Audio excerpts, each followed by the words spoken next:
बोल news headquarter. अस्सलामुअलैकुम। बोल न्यूज़ हेडक्वार्टर्स के साथ मैं हूं अफशीन कुरैशी। मैं हूं सोनिया शेख। मैं हूं सहर फातिमा। हेडलाइंस आपने जानी, टॉप स्टोरीज में शामिल करेंगे। एक और स्पेल की एंट्री। बादल कहां कहां बरसे। असेंबलियां कब टूटेंगी। निगरान वज़ीर आला सिंध कौन। बिजली मजीद महंगी होगी। खेल ने कातिल बना दिया। और गाल टेस्ट में क्या हुआ। बुलेटिन का आगाज करेंगे और सबसे पहले बात करेंगे मौसम की। तो मुल्क भर में मानसून के नए स्पेल की एंट्री हो गई है। शहरी इब्तिदा में बादलों की धुआंधार इनिंग्स और इस्लामाबाद में रात गए बादल जमकर बरसे, जल थल एक हो गया। रावलपिंडी में मूसलाधार बारिश से नशीबी इलाके ज़ेर-ए-आब आ गए हैं। मुजफ्फरगढ़ और गुलबर्गा में तेज बारिश से गर्मी का जोर टूट गया, मौसम खुशगवार हो गया। महकमा मौसमियात ने कराची समेत सिंध में कल से बारिश की पेशगोई कर दी है।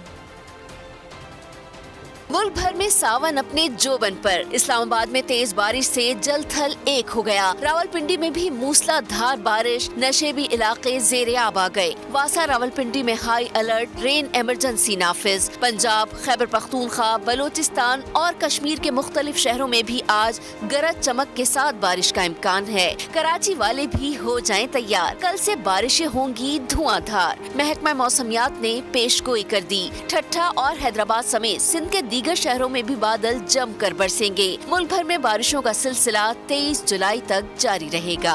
और यहाँ आपको बताएंगे शहरी इक़्तिदार का खूबसूरत मौसम सियाह बादल मारगला की पहाड़ियों से अटखेलियाँ कर रहा है।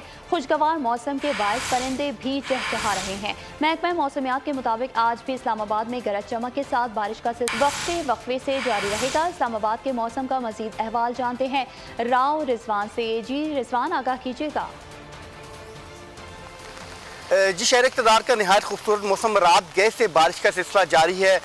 कभी तेज तो कभी हल्की हवा के बाद इस्लामाबाद का मौसम खुशगवार हो गया है। अभी भी इस्लामाबाद में बारिश का सिलसिला जारी है। आसमान पर स्याह बादल छाए हुए हैं जो मारगल की पहाड़ियों से अटखेलियाँ कर रहे हैं, परिंदे चहचहा रहे हैं। महकमा मौसमियात के मुताबिक आज भी बारिश का सिलसिला वक्फे फिर जारी रहेगा। बाद मकामात पर तेज़ मूसलाधार बारिश के भी इम्कान ज़ाहिर किया गया है। अगर रावलपिंडी की बात की, रावलपिंडी में नाला लई के मकाम पर पानी की सतह मुसलसल बुलंद होती जा रही है और वहाँ पर जो है बार बार जो है अलार्म भी बजाए जा रहे हैं और जो आस पास की आबादी है उसको अलर्ट किया जा रहा है। जबकि जो निशेबी इलाके हैं जो रावलपिंडी के, वहाँ पर पानी दाखिल हो चुका है और अभी भी महकमा मौसमियात का यही कहना है कि बारिश का सिलसिला थमा नहीं है और ये बारिश का सिलसिला आज सारा दिन जो है वफ़े जारी रहेगा। जिसके बाद जो है इस्लामाबाद का पानी जो है ज़्यादातर पानी इस्लामाबाद का नाला लईकी में जाता है, जिसके नाला लईकी में जो है पानी का भाव जो है बढ़ना शुरू हो जाता है। ख़ासतौर पर नाला लई में कटारी और ग्वाल मंडी के मकाम पर जो है अभी तकरीबन पानी का भाव जो है 17 फुट की बुलंदी पे जो है और मुसलसल जो है वहाँ पर भाव बढ़ता जा रहा है। वासा का अमला भी हाई अलर्ट कर दिया गया है और तमाम अमले को हाई अलर्ट करने का कहा गया है। जबकि महकमा मौसमियात का ये कहना है कि बारिश का सिलसिला भी थमा नहीं है और रवां हफ्ते जो है बारिश का सिलसिला जारी रहेगा। और आज भी जो है अभी भी जो है इस्लामाबाद में बारिश का सिलसिला जारी है, रावलपिंडी में भी और इसके गिरदोनवा में बारिश का सिलसिला जारी, जिसकी वजह से पानी की सतह मुसलसल बुलंद हो रही है।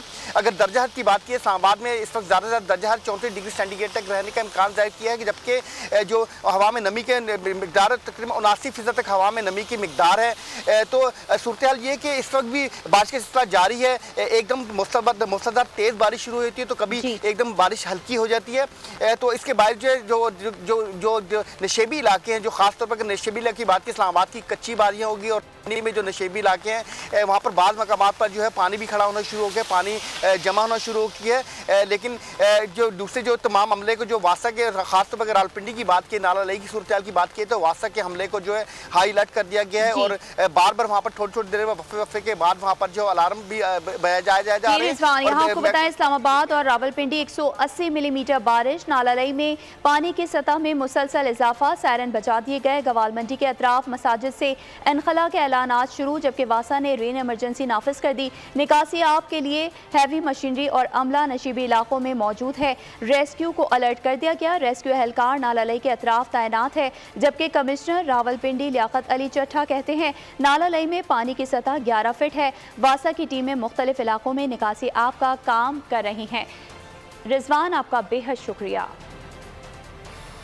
रुख करेंगे मुजफ्फरगढ़ का, जहां चंद मिनटों की बारिश ने जिला इंतजामिया का पोल खोल दिया। शहर भर के गली मोहल्ले नदी नालों का मंजर पेश करने लगे। तमाम इलाके पानी में डूब गए।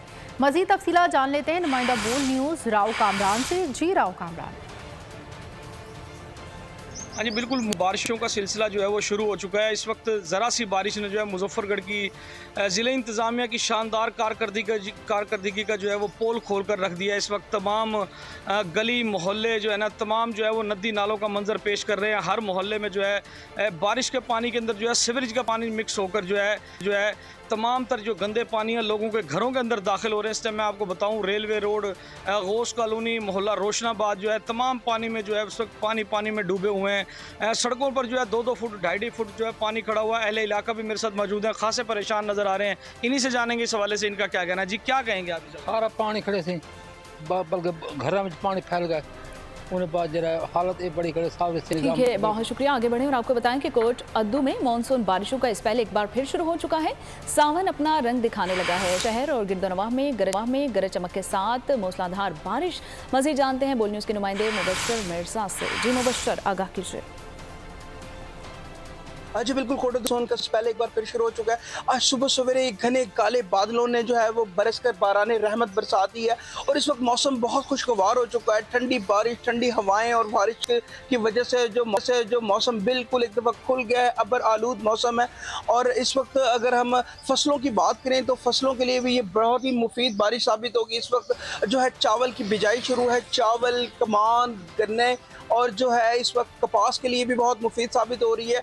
महकमा मौसमियात का ये कहना है कि ये जो आज जो स्टार्ट होने वाला स्पेल है, ये 3 रोज जो है मजीद इसमें बारिशों का इम्कान है और इसी तरह जो है वो मुख्य इलाकों में। शुक्रिया आपका। सिविल सोसाइटी के वफ़द ने जिन्ना हाउस लाहौर का दौरा किया और शदीद अल्फाज में 9 मई के वाक़यात की मुसम्मत की। शुरका का कहना था कि बाबाए कौम मोहम्मद अली जिन्ना रहमतुल्लाह अलैह से मंसूब होने के बायस काबिल कदर था। मुनज़्ज़म साजिश के तहत ये तक़रीब कारी की गई। जो हालात यहाँ पर देखे हैं, जिस तरह इस जिन्ना हाउस पे हमला किया गया है, हम उसकी शदीद अल्फाज में उसकी मज़म्मत करते हैं इस दिल खराश वाक़या पर। और हमें बहुत अफसोस हुआ है देखकर इतनी कदीम जगह को और इतनी एक हमारे नज़दीक तो ये बहुत मोतबर और पकीज़ा जगह है जहाँ पे जिन्ना साहब ने अपनी रिहाइश रखी और जो जिन्ना साहब के नाम से हाउस है। तो ये कहा जाता है कि पाकिस्तान है तो हम हैं। मैं इसमें ये भी कहूँगा कि फ़ौज है तो पाकिस्तान है। किसी इदारे के साथ पाक का लफ्ज़ नहीं लगता। ये एक वाहिद इदारा है जिसके साथ पाक फ़ौज का लफ्ज़ लगता है। हम अपनी पाक फ़ौज के साथ शाना बशाना खड़े हैं। ये तो देख के बहुत दुख हुआ कि ये तो हमारे कायदे आज़म का भी सारा सामान इन्होंने जला दिया और ये पूरी की पूरी बिल्डिंग को जला के राख कर दिया है। तो बहुत अफसोस के साथ ये मुझे कहना पड़ रहा कि ये हमारे लोग हैं, ये सारे के सारे पाकिस्तानी हैं। जिसने भी ये काम किया है, कोई भी बंदा हो, उसको कैफरे करदार तक पहुँचाना चाहिए। कश्मीर बरसगीर की तकसीम का नामुकम्मल एजेंडा। 75 साल से मकबूजा कश्मीर में भारतीय फिल्म जुल्म का शिकार कश्मीरी आज दुनिया भर में यौम इल्हाक पाकिस्तान मना रहे हैं। 19 जुलाई 1947 को ख्वाजा गुलाम फरीद वानी और अब्दुल रहीम वानी ने करारदाद इल्हाक पाकिस्तान पेश की थी, जो 59 कश्मीरी रहनुमाओं ने मुतफ़िका तौर पर आल जम्मू कश्मीर कॉन्फ्रेंस के हंगामी इजलास में मंजूर कर ली गई थी। तारीखी करारदादों की मंजूरी की याद में हर साल कश्मीरी यौम इल्हाक पाकिस्तान मनाते हैं। और यहाँ आपको बताएंगे मिटियारी से जहाँ माल गाड़ी को हादसा पेश आया है। पालीचानी रेलवे स्टेशन पर माल बरदार ट्रेन को 10 बोगियाँ पटरी से उतर गईं, जबकि हादसे के बायस डाउन ट्रैक मुकम्मल बंद हो गया। ट्रेनों की आमदोरफ्त मअतल हो गई। रेलगाड़ियों को अप ट्रैक से गुजारा जा रहा है। स्टेशन मास्टर के मुताबिक तकनीकी खराबी के बायस वाक़या पेश आया। जायज़ वक़्फ़ा पर मशीनरी पहुँचा दी गई। मुतासर ट्रैक की बहाली का काम जारी है। मुल्क में इंतखाबात का मौसम आ गया। वज़ीर आज़म शहबाज शरीफ और साबिक सदर आतिफ अली जरदारी, वज़ीर ख़ारजा बिलावल भुट्टो सर जोड़ कर बैठ गए। असम्बलियाँ तहलील करने समेत निगरां सेटअप पर 2 बड़ी जमातों ने इब्तिदाई हिकमत अमली बना ली। निगरां हुकूमत के लिए मुलाकातों पर मुलाकातें। चंद दिनों में वज़ीर आज़म से साबिक सदर आसिफ अली जरदारी की एक और मुलाकात, निगरां सेटअप पर मशावरत। वज़ीर ख़ारजा बिलावल भुट्टो जरदारी ने भी बातचीत में हिस्सा लिया। वज़ीर आज़म हाउस से जारी एलामिये के मुताबिक आइंदा हिकमत अमली पर बात हुई। सियासतदान, निगरां, वज़ीर आज़म समेत कई उमूर पर गौर किया गया। वज़ीर आज़म ने PDM और इत्तेहादी जमातों को एतमाद में लेने का फैसला किया। इत्तेहादियों का इजलास रवां हफ्ते बुलाने समेत अगस्त के पहले हफ्ते ही असम्बलियाँ तहलील करने पर बात हुई। कौमी असम्बली 8 अगस्त को तहलील होगी। नून लीग और पीपल्स पार्टी में हुकूमती इत्तेहादियों समेत इत्तेफाक हो गया है। असम्बलियाँ ऐसे तहलील की जाएंगी कि निगरां हुकूमत को 90 दिन मिले। कौमी असम्बली की मुकर्ररा मुद्दत 12 अगस्त को ख़त्म हो जाएगी। अगर हुकूमत 12 अगस्त से पहले असम्बलियाँ तहलील करती है तो निगरां हुकूमत को 90 दिन मिलेंगे। निगरां हुकूमत का फैसला इत्तेहादी जमातें और PTI से इनहराफ करने वाले अपोजिशन लीडर करेंगे। मरियम औरंगजेब कहती हैं कि असम्बलियों की तहलील का भी फैसला नहीं हुआ। ख्वाजा आसिफ ने असम्बलियों की तहलील के सवाल का जवाब ही नहीं दिया। और यहाँ आपको बताएंगे असम्बलियाँ मुकर्ररा वक्त से 1-2 दिन पहले तहलील हो जाएंगी। निगरां वज़ीर आज़म के लिए अब तक कोई नाम फाइनल नहीं हुआ। वज़ीर दिफा ख्वाजा मोहम्मद आसिफ ने नवाज शरीफ की वतन वापसी से जुड़े अंदेशे का इजहार कर दिया। कहा, अदलिया के गुड टू सी वाले रवैये से खदशा है कि ये रवैया किसी और तरफ ना चला जाए। अपने वक्त रोज पहले तहलील हो जाएंगी। It's almost 100% decided. जहाँ तक इंटरिम प्राइम मिनिस्टर का, मुझे जो खबर है कि एक तो ये है कि जी फॉर्मर ब्यूरोक्रेट ना हो, प्रेफरेबली अच्छी रेपुटेशन वाला फॉर्मर पॉलिटिशियन हो, लेकिन मेरा ख्याल है कि अभी तक कोई नाम फाइनल नहीं है। इत्तेफाक करता हूँ कि ऐसा कोई शख्सियत वज़ीर आज़म नहीं होना चाहिए इंटरिम प्राइम मिनिस्टर के उहदा संभालते ही इलेक्शन के बाद मुताल्लिक कोई कंट्रोवर्सी स्टार्ट हो जाए। इसके लिए बड़ा मुताहत रहना पड़ेगा। MQM पाकिस्तान ने निगरां वज़ीर आला सिंध के लिए नाम फाइनल कर लिया। ज़राए के मुताबिक इस्लामाबाद में होने वाले MQM के मुशावरती इजलास में शोएब सिद्दीकी के नाम पर इत्तेफाक किया गया। इलेक्शन के 8 तारीख को आज मेरा ख्याल तमाम चैनल खबर चला रही थी कि 8 तारीख को असेंबली डिसॉल्व कर। As far as MQM is concern हमसे रब्ता नहीं किया। खालिद मकबूल सिद्दीकी साहब आज रात इस्लामाबाद तशरीफ़ ला रहे हैं। कल या परसों वज़ीर आज़म से मुलाकात होगी और वो तमाम इशूज़ जो पेंडिंग है उनके ऊपर उनसे मुख्तलिफ जिसे कहते हैं बड़े अच्छे तरीके से गुफ्तगू होगी। हमारी क्या ख्वाहिश है कि डिजिटल मरदमशुमारी के तहत 2 महीना, 3 महीने, 2.5 महीने जितना भी लगता है आप उसके हल्का बंदियाँ कराएं और नए मरदमशुमारी के हवाले से इलेक्शन के इनेकात को मुमकिन बनाया जा सके। चीज़ों में बेहतरी आ रही है और पहली दफ़ा पाकिस्तान की तारीख में सियासी और अस्करी क़यादत एक साथ होकर बैठी है। हमने पिछले कई दिनों से इनके पर नज़र रखा हुआ था। कल loud and clear message had been delivered to the PTA। आप सबने देखा कि 43 ऐप्स को रोक दी। जो IT एक्सपोर्ट का टारगेट है, हमारी ख्वाहिश होगी आइंदा चंद सालों में IT एक्सपोर्ट को 2.6 बिलियन से बढ़ाकर 15 बिलियन US डॉलर तक लेकर गया। पीपल्स पार्टी के रहनुमा कमर जमान कायरा ने कहा है कि मामला 2 जमातों के दरमियान तय नहीं होने, असम्बलियों की तहलील की तारीख पर दीगर इत्तेहादी जमातों से भी मुशावरत की जाएगी। दोनों क्या इख्तलाफ होना है, ये डेट का इशू है, ये 2 जमातों के दरमियान तो तय होना ही नहीं है। डेट में तो यकीनन बाकी इत्तेहादी जमातों से भी मशावरत हो जाएगी और मोस्ट लाइकली अपोजिशन से भी पूछा जाए शायद, लिहाजा मौलाना फजलुर रहमान साहब से और दीगर से भी मशावरत होगी। तो पीपल्स पार्टी मुस्लिम लीग के दरमियान आपस में डिस्कशन के अंदर अगर कोई पॉइंट आया है और 2 डेट्स के ऊपर है तो मेरा ख्याल है ये बाकी इत्तेहादियों के साथ भी मशावरत करने के बाद फैसला होगा। ये 2 जमातों का फैसला तो नहीं है। इलेक्शन एक बात तय है कि इलेक्शन अपने वक्त पे होने चाहिए, इसमें से डिले का कोई तसव्वुर नहीं होना चाहिए। दूसरी जानिब आपको बताएंगे vice chairman PTI Shah Mahmood Qureshi का कहना है कि PTI पार्लियामेंटेरियंस लॉन्च से पहले ही फारिग हो गई है। जो कुछ KPK में हुआ क़यादत उस पर नोटिस लेगी। क़यादत के नोटिस की वजह से बहुत से अरकान ने अपने वीडियो बयानात देकर PTI पार्लियामेंटेरियंस से लाताल्लुक़ी का ऐलान कर दिया है। इस्लामाबाद में अदालत पेशी पर मीडिया से गुफ्तगू में उनका कहना था कि परवेज़ खटक ने चेयरमैन PTI की तरफ से इलेक्शन ना कराने का इल्ज़ाम लगाया है। कल से जो मौजू ज़ेरे बहस है वो है पाकिस्तान तहरीक-ए-इंसाफ पार्लियामेंटेरियंस का लॉन्च। मैं 2 जुमलों में ये तफरीक आपके जरिए कौम के सामने रखना चाहता हूँ और वो ये है, पाकिस्तान पीपल्स पार्टी पार्लियामेंटेरियंस का लॉन्च हुआ, उसको पार्टी की क़यादत की तायीद हासिल थी। ये जो लॉन्च है इससे पार्टी की क़यादत की मुखालिफत का सामना करना पड़ेगा। फिर आपने देखा कि कल जो वहाँ मोअज़्ज़िज़ मेंबरान तशरीफ फरमा थे उनमें से बहुत से लोगों ने तरदीदी बयान भी जारी कर दिया है कि वो इसका हिस्सा नहीं है या नहीं बनना चाहते। तो मैं समझता हूँ ये लॉन्च भी लॉन्च के साथ दफन हो गया। बर वक्त इलेक्शन से मुल्क में सियासी इस्तेहकाम आएगा। बिलावल भुट्टो का तकरीर से खिताब, कहा आम इंतखाबात सर पर हैं, उम्मीद है अवाम नफरत की सियासत मुस्तरद करके मुआशरे को आपस में जोड़ने वालों को मुंतखब करेगी। गैर मुल्की सिफारतकारों से खिताब में वज़ीर ख़ारजा ने मज़ीद कहा, तमाम हमसायों के साथ अच्छे ताल्लुकात चाहते हैं। दोस्त ममालिक ने पाकिस्तान से ताउन के वादे किए। पाकिस्तान ने IMF के साथ कामयाबी से मुआहिदा किया। Conduct these elections in a timely manner, we'll be able to return to a sense of political stability, and hopefully the people of Pakistan will get to make a choice in the upcoming elections. They'll get to choose between politicians or political parties that feed off the politics of hate, the politics of division, the politics of vendetta, how everybody came together to help Pakistan, to support Pakistan in successfully reaching the latest agreement with the chief justice की सरबराही में supreme court का 6 रुकनी bench आज फिर आम शहरियों के फौजी अदालतों में ट्रायल से मुतल्लिक मुकदमे की समाअत करेगा। अटॉर्नी जनरल ने मामले पर फुल कोर्ट बेंच बनाने की अदालत से इस्तदा कर रखी है। अटॉर्नी जनरल की जानिब से आज की समाअत में बाकायदा विफाक का मिलिट्री कोर्ट में सिविलियन के ट्रायल से मुतल्लिक मौक़िफ़ पेश किया जाएगा।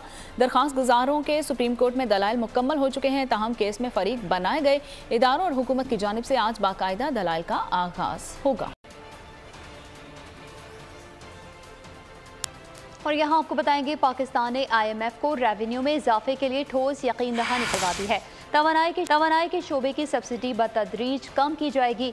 तनख्वाहों और पेंशन की मद्दे अखराजात को कम किया जाएगा। पाकिस्तान ने IMF को क्या क्या यकीन दहानियाँ कराई। पाक IMF मुआहदे की तफसीलात सामने आ गई। हुकूमत स्टेट बैंक से नया कर्ज नहीं लेगी। तवानाई के शोबे की सब्सिडी बतदरीज कम की जाएगी। तनख्वाहों और पेंशन की मद में अखराजात को कम किया जाएगा। हुकूमत नई टैक्स एमनेस्टी स्कीम जारी नहीं करेगी। दरामदात पर पाबंदी खत्म की जाएगी। करेंसी की शरह तबादलों को मार्केट के मुताबिक रखा जाएगा। ज़राअत और तामीरात पर टैक्स आयद किया जाएगा। 2024 में बिजली की कीमतों में इजाफे का नोटिफिकेशन जारी किया जाएगा। तमाम माली साल के दौरान प्राइमरी सरप्लस 401 अरब रुपए रखा जाएगा। डॉलर के ओपन और इंटर बैंक रेट 1.25% से ज्यादा फर्क नहीं होगा। IMF के मुआहदे के पाबंद हैं, वादा खिलाफी नहीं करेंगे। वजीर आजम शहबाज शरीफ का तकरीर से खिताब, कहा हमारी हुकूमत के 15 माह फायर फाइटिंग में ही गुजर गए। आगे बढ़ाना है। IMF की शराइत हैं, उनके ऊपर हम अब पाबंद हैं। माजी की हुकूमत की तरह हम ये फाश गलती नहीं करेंगे कि मुआहदा करके उसको तोड़ दें। उस मुआहदे की हमने पासदारी करनी है। आज पिछले 1 साल बाद जो 14-15 महीने हमारे जो गुजरे हैं वो फायर फाइटिंग में गुजरे। अब हमें मिलकर जो अगली हुकूमत आएगी, इलेक्शन के नतीजे में जो भी आएगी, उनको इन खतूत पर दिन रात काम करना पड़ेगा। हमें अपने सफ़ों में इत्तेहाद पैदा करना होगा। कर्जों से अब हमें निकलना होगा। ये मैं अब जिन ममालिक से मेरी बात होती तो मैं उनका शुक्रिया अदा करता हूँ और उन कहता हूँ कि खुदा करे अब हमें आपसे कर्जे के लिए दरख्वास्त न करनी पड़े। सीपैक न सिर्फ उसको जामिद कर दिया गया बल्कि चीन की इस कमाल मेहरबानी पाकिस्तान के साथ जो उसका ताल्लुक है उसकी नफी करने की कोशिश की गई। भाई ही बहनों का कातिल निकला। मुजफ्फरगढ़ की थर्मल कॉलोनी से मिलने वाली तीन बहनों की लाशों का मुअम्मा हल हो गया है। मुलजिम बासित ने कत्ल का एतराफ़ कर दिया है। मेरी आवाज नहीं आई, मेरे बच्चे तुम्हारी आवाज नहीं आई, मैं कैसे हूँ? खेल ने कातिल बना दिया। पबजी का शौकीन भाई 3 बहनों का कातिल निकला। मुजफ्फरगढ़ में 3 कमसिन बहनों का कातिल पकड़ा गया। नुकसान हुआ पड़ा है बहुत बड़ा। मुझे तो बस कातिल चाहिए, जो भी है। मेरी एक नहीं, मेरी 2 नहीं, मेरी 3 बेटियाँ। मेरी आवाज नहीं आई, मेरे बच्चे तुम्हारी आवाज नहीं आई, मैं कैसे हूँ? कोई अपनी बेटी को दिखा दो, मैंने कुछ मकतूल लड़कियों के सगे भाई बासित ने कत्ल का एतराफ कर लिया। भाई ने आला कत्ल भी पुलिस के हवाले कर दिया। बासित का कहना था कि वालिदैन बहनों से ज्यादा मोहब्बत करते थे। एहसास से कमतरी के बायस तीनों बहनों को कत्ल किया। पबजी खेलने की वजह से कत्ल करने में आसानी हुई। सार्जेंट एजाज की 7 साला बेटी फातिमा और 8 साला जहरा खेलने के लिए प्लॉट में गईं, वापस नहीं आई। 11 साला अरीशा तलाश के लिए निकली तो वो भी गुम हो गई। बाद में किसको दूं किसको न दूं, ये कहते हैं नाम दो, मैं किसका नाम। लाशें खाली क्वार्टर से मिली। लाशों को चकवाल में अबाई गांव में दफन कर दिया गया। एक और अफसोसनाक खबर शामिल करेंगे साहिवाल से, जहां मुजरे सेहत मिल्क शेक पीने से 2 बच्चे जाँ बहक हो गए। 3 की हालत तशवीशनाक है। साहिवाल में डिस्पेंसरी रोड के रिहायशी आसिफ ने बच्चों के लिए मिल्क शेक बनाया था। मिल्क शेक पीते ही बच्चों की हालत गैर हो गई, जिन्हें टीचिंग अस्पताल मुंतकिल किया गया। कराची से खबर देंगे। कराची में डकैती में मुज़ाहमत पर कत्ल के वाक़यात में तशवीशनाक हद तक इजाफा हो गया है। डकैतों की फायरिंग से मजीद 2 अफराद दम तोड़ गए हैं। पुलिस ने मुकाबले के बाद दोनों जख्मियों समेत 4 डाकू पकड़ लिए।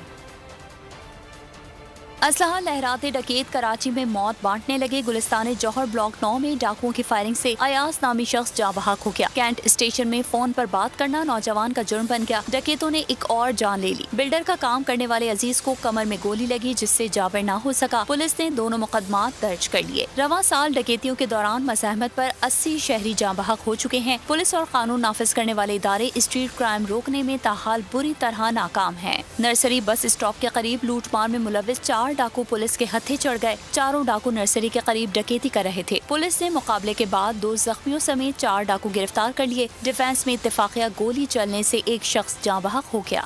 और यहाँ आपको आगाह करते चलें कि मुहर्रम उल हराम का चांद नजर नहीं आया। यकुम मुहर्रम उल हराम 20 जुलाई बरोज जुमेरात को होगा। यौम आशूर 29 जुलाई को होगा। मौलाना अब्दुल खबीर आजाद ने चांद की रोयत से मुतालिक ऐलान कर दिया।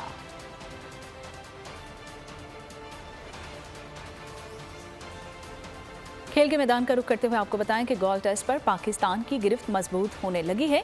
101 रन पर 5 विकेटें गंवाने वाली पाकिस्तानी टीम में 461 रन बनाने में कामयाबी हो गई है। मैच के चौथे दिन श्रीलंका 14 रन बगैर किसी नुकसान से अपनी दूसरी इनिंग्स का आगाज करेगा। गाल टेस्ट का तीसरा दिन पाकिस्तानी बल्लेबाज सऊद शकील के नाम रहा। दिन का आगाज पाकिस्तान ने 221 रन 5 खिलाड़ी आउट से किया। आगा सलमान 84 रन बनाकर आउट हुए, लेकिन सऊद शकील ने पहले सेंचुरी बनाई और फिर सेंचुरी को डबल सेंचुरी में तब्दील कर दिया। श्रीलंकन बॉलर्स ने इस दौरान थोड़े थोड़े वक्फे से विकेटें उड़ाई, लेकिन सऊद शकील नए आने वाले बल्लेबाज को समझाते रहे। पाकिस्तान की पूरी टीम 461 रन बनाकर आउट हो गई। सऊद शकील 208 रन बनाकर नॉट आउट रहे। 84 की इनिंग्स खेलकर आगा सलमान ने मुश्किल वक्त में दुरुस्त किरदार निभाया। 149 रन की बढ़तरी हासिल की। जवाब में श्रीलंका ने दूसरी इनिंग्स में बगैर किसी नुकसान के 14 रन बना लिए हैं। पहली इनिंग्स की बढ़तरी खत्म करने के लिए आइलैंडर्स को मजीद 135 रन दरकार हैं। और यहाँ आपको बताएंगे गाल टेस्ट में मज़ाहिया सूरत हाल के हवाले से, जहाँ खिलाड़ी और कमेंटेटर हंसी ना रोक सके। श्रीलंकन स्पिनर की गेंद अबरार अहमद के बैट में जा फंसी। कीपर ने चालाकी से कैच लेने की कोशिश की। अमरीकी कौंसलेट और द दाऊद फाउंडेशन के इश्तराक से पाकिस्तानी तलबा को साइंस की स्टेम ट्रेनिंग और इनके अंदर छुपे टैलेंट को तलाश किया गया। कामयाब 3 टीमों को अमरीका में नासा के खलाई स्टेशन के दौरे का मौका फराहम किया गया। अमरीकी कौंसलेट जनरल कराची और दाऊद फाउंडेशन ने पाकिस्तानी तलबा में छुपा टैलेंट ढूंढ निकाला। 100 से ज्यादा पाकिस्तानी असातिज़ा की स्टेम ट्रेनिंग और 1000 से ज्यादा तलबा के साइंस प्रोजेक्ट के मुकाबलों में जजेस ने 3 प्रोजेक्ट्स और असातिज़ा के काम को शानदार करार दिया। परों से कागज बनाने, नींद भगाने वाले चश्मों और प्लास्टिक से बने रोड के अछूते आइडियाज देने वाले तलबा और असातिज़ा को अमरीका जाकर नासा खलाई स्टेशन में साइंसी इजादात और तहकीकात से इस्तेफादे का भी मौका मिला। कराची में अमरीकी कौंसल जनरल निकोल थेरियोट ने इस मौके पर खुशी का इजहार करते हुए कहा कि हम ऐसे ज़हीन और बासलाहियत नौजवान तलबा को अमरीका में खलाई कैंप भेजने में कामयाब हुए हैं। द दाऊद फाउंडेशन 1960 की दहाई से कराची में कायम गैर सरकारी इदारा है जो तालीम के जरिए लोगों को बाइख्तियार बनाने और समाजी तब्दीली पैदा करने पर काम कर रहा है। और यहाँ खबर शामिल करेंगे इस्लामाबाद से, जहाँ पेशावर रोड गोलड़ा मोड़ के करीब घर की दीवार गिर गई है। आपको बताएं, पेशावर रोड गोलड़ा मोड़ के करीब घर की दीवार गिर गई है। इस्लामाबाद से आपको ये खबर दे रहे हैं, जहाँ पेशावर रोड गोलड़ा मोड़ के करीब घर की दीवार गिर गई है। ये खबर दे रहे हैं आपको इस्लामाबाद से, जहाँ पेशावर रोड मोड़ के करीब घर की दीवार गिर गई है। आपको खबर दे रहे हैं इस्लामाबाद से, जहाँ पेशावर रोड गोलड़ा मोड़ के करीब घर की दीवार गिर गई है। आपको बता रहे हैं, पेशावर रोड गोलरा मोड़ के करीब घर की दीवार गिर गई है। इस्लामाबाद से ये खबर दे रहे हैं, जहां पेशावर रोड गोलरा मोड़ के करीब घर की दीवार गिर गई है। 6 अफराद मलबे तले दब गए हैं। रेस्क्यू ऑपरेशन भी जारी है। आपको ये खबर दे रहे हैं इस्लामाबाद से, जहां पेशावर रोड गोलरा मोड़ के करीब घर की दीवार गिर गई है, जहां इस्लामाबाद में 6 अफराद मलबे तले दब गए। रेस्क्यू ऑपरेशन इस वक्त जारी है। इस्लामाबाद में पेशावर रोड गोलरा मोड़ के करीब घर की दीवार गिर गई है। 6 अफराद मलबे तले दब गए। रेस्क्यू ऑपरेशन जारी है। अगर आपको ये वीडियो पसंद आई है तो हमारे चैनल को सब्सक्राइब कीजिए और बेल आइकन पर क्लिक कीजिए। मोबाइल लोन एप्लीकेशन से कर्ज लेना आवाम के लिए अजाब बन गया। सूद की ज्यादती और धमकियां, शहरी ने अपनी जान ले ली। बोल ने दिया अपने आवाम का साथ, उठाई इस स्कैम के खिलाफ आवाज। जो है लोन देने के हवाले से फ्रॉड बन रही है और लोगों की जिंदगियों से और इनकी इज्जतों से भी खेल रहे हैं। तो मैं ये समझता हूँ यहाँ पे 2-3 बड़ी अहम चीज है। ये है कि ऐसी एप्स जो कि एक्सेस प्रोवाइड कर देती हैं टू दी कॉन्टैक्ट्स और उसके अलावा टू द गैलरी। बोल की खबर पर इदारों ने भी कस ली कमर, लिया एक्शन। बोल की काविशें बराबर साबित हो गई। ऑनलाइन कर्ज माफिया के गिर्द घेरा तंग हो गया है, क्योंकि बोल है पाकिस्तान का नंबर 1 न्यूज चैनल। सब्सक्राइब करें और बेल दबाएं ताकि कोई खबर रह न जाए।